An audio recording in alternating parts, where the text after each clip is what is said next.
안녕하세요. 시그널룸입니다. 오늘의 부동산 주요 뉴스, 지금 바로 시작하겠습니다. 뉴스힐 대치동 재건축 PF 폭탄 1,700억 상환 위기. 첫 번째 뉴스입니다. 강남 대치동 재건축 단지가 1,700억 원 PF 대출 상환 위기에 직면했습니다. DH 대치 에델루이는 현대건설이 시공사로 참여한 대치 2구역 재건축 단지입니다. 현재 이 단지가 1,700억 원 규모의 프로젝트 파이낸싱 대출을 제때 갚지 못할 위기에 처했습니다. 문제의 발단은 조합원 추가 분담금입니다. 공사비가 예상보다 크게 늘어나면서 조합원들에게 추가 분담금을 요구했는데 조합원들이 이를 거부한 겁니다. 분담금 확대안이 부결되면서 자금 조달에 구멍이 뚫렸습니다. 금융권은 기한이익 상실 선언을 검토하고 있습니다. 쉽게 말해 대출금을 당장 갚으라고 요구할 수 있다는 뜻입니다. 문제는 조합이나 시공사 모두 당장 1,700억 원을 마련하기 어렵다는 점입니다. 현대건설이 이 사업의 연대 보증을 맡고 있어 재무 부담이 커질 전망입니다. 현대건설 주계도 악영향을 미칠 수 있습니다. 조합원들 입장에서도 난감합니다. 추가 분담금을 내지 않으면 공사가 중단될 수 있고 내자니 부담이 너무 큽니다. 이번 사태는 재건축 시장 전반에 경종을 울립니다.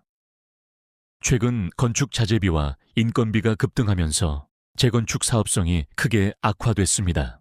당초 계획했던 분담금보다 실제 분담금이 몇억 원씩 늘어나는 경우가 속출하고 있습니다. 전문가들은 재건축 투자 시 분담금 리스크를 반드시 고려해야 한다고 조언합니다. 뉴스2 5대 은행 가계대출 2개월 연속 감소. 두 번째 뉴스입니다. 5대 은행 가계대출 잔액이 2개월 연속 감소했습니다. 전월과 대비해 볼 때 약 1,500억 원 정도 줄어든 수치입니다.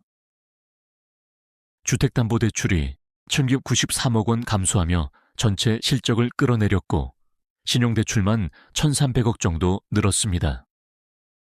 금융당국의 총량 규제 여파로 당분간 가계대출이 큰 폭으로 늘기 어려울 전망입니다.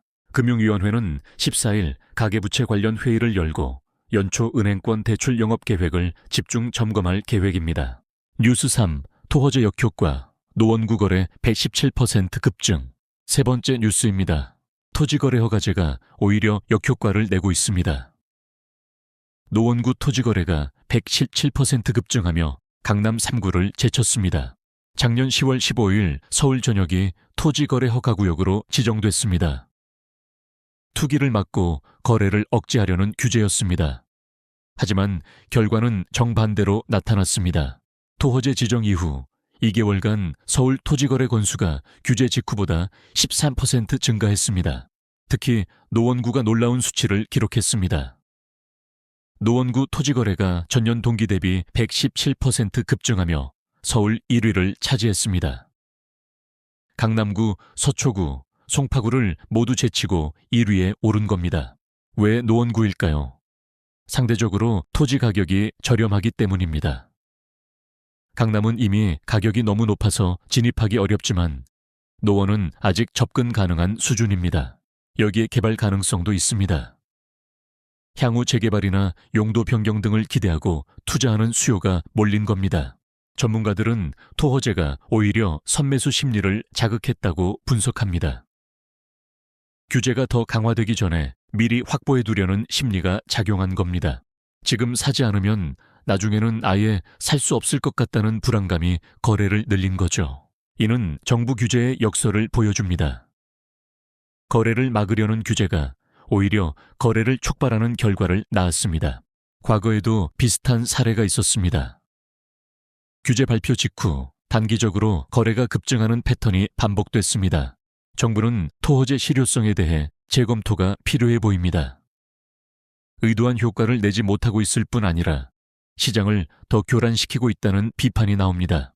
규제 방식을 바꾸거나 다른 대안을 모색해야 한다는 목소리가 커지고 있습니다. 뉴스4 건설공사비 5년 만에 30% 급등, 업계 고사위기. 네 번째 뉴스입니다. 건설공사비가 5년 만에 30% 급등하면서 건설업계가 고사위기에 직면했습니다. 한국건설기술연구원 자료를 보면 2025년 11월 기준 건설공사비 지수가 132.45를 기록했습니다. 2020년 지수 100 대비 5년 만에 32.45포인트 올랐습니다. 30% 이상 급등한 겁니다. 자재와 인건비가 상승한 탓입니다. 건설사들의 적자가 누적되고 있습니다. 대한건설협회 조사 결과 최근 3년간 준공된 공사의 44.7%가 적자를 기록했습니다. 거의 절반이 손해를 본 겁니다. 정부는 2026년 국토부 예산을 62조 8천억 원으로 8% 증액했다고 밝혔습니다. 하지만 업계는 이게 현장 원가 상승폭에 미치지 못한다고 지적합니다. 공사비는 30% 올랐는데 예산은 8%만 늘렸으니 실질적으로는 오히려 줄어든 셈입니다. 뉴스 5 하는 금리 15일 5연속 동결 전망. 마지막 뉴스입니다. 한국은행이 15일 기준금리를 5연속 동결할 것으로 전망됩니다. 현재 2.50%인 기준금리를 지난해 7월 이후 4차례 연속 동결한 상태입니다. 수도권 집값과 원달러 환율이 여전히 불안해 이번에도 동결이 유력하다는 시장 전망입니다. 금리를 내리면 집값이 더 오를 수 있고 환율도 불안정해질 수 있기 때문입니다. 전문가들은 하느니 최소 상반기까지는 금리를 동결할 것으로 보고 있습니다. 마무리, 오늘의 부동산 핵심 뉴스 정리해드렸습니다. 시그널룸은 매일 여러분께 가장 중요한 부동산 뉴스를 전달합니다. 오늘 영상이 도움이 되셨다면 구독과 좋아요, 알림 설정 부탁드립니다. 내일도 더 유익한 정보로 찾아뵙겠습니다. 감사합니다.